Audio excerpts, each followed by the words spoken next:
Au terme des travaux, les participants se sont engagés à perpétuer l'esprit d'équipe et le travail en synergie. Par conséquent, ils ont recommandé de pérenniser les groupes de travail selon une régularité à déterminer par la direction exécutive, d'affiner les propositions nées des réflexions lors de ces groupes de travail, d'améliorer la communication entre les différentes commissions et avec la direction exécutive, d'accélérer la mise en place des colocanes, des directions de sites, d'organiser une synergie effective entre les membres des commissions et les chefs de projet et la direction exécutive. Mesdames et messieurs, nous voici donc au terme de nos 2 jours de travaux. Nous avons écouté avec beaucoup d'intérêt les rapports concernant le bilan de l'année 2022.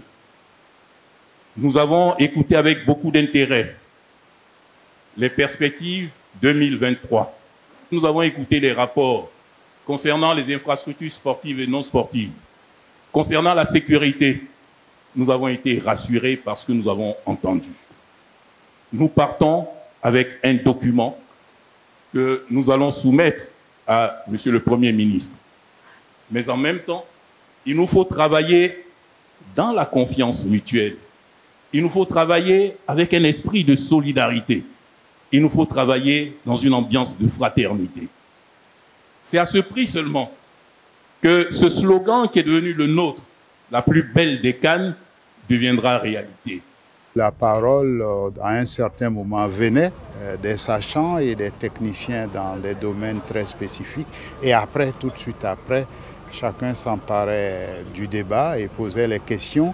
Et ces questions ont été également affinées dans les commissions, qui pour moi sont aussi des dispositifs de type transversal qui ont permis vraiment d'asseoir l'ensemble des activités déjà engagées et puis également de se projeter en avant vis-à-vis des nouvelles activités. Moi je suis satisfait des débats, je suis satisfait des résultats et je pense que je ne vais pas gonfler, préparer pour 2023 pour faire des propositions pour qu'on ait la meilleure des cadres.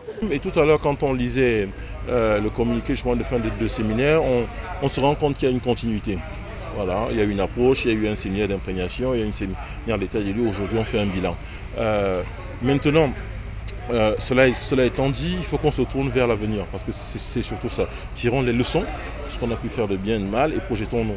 Il est satisfaisant parce qu'au regard du nombre de participants, au regard de l'incidence des effets de bord du nouveau décret, il faut créer une nouvelle dynamique et emporter tout le monde.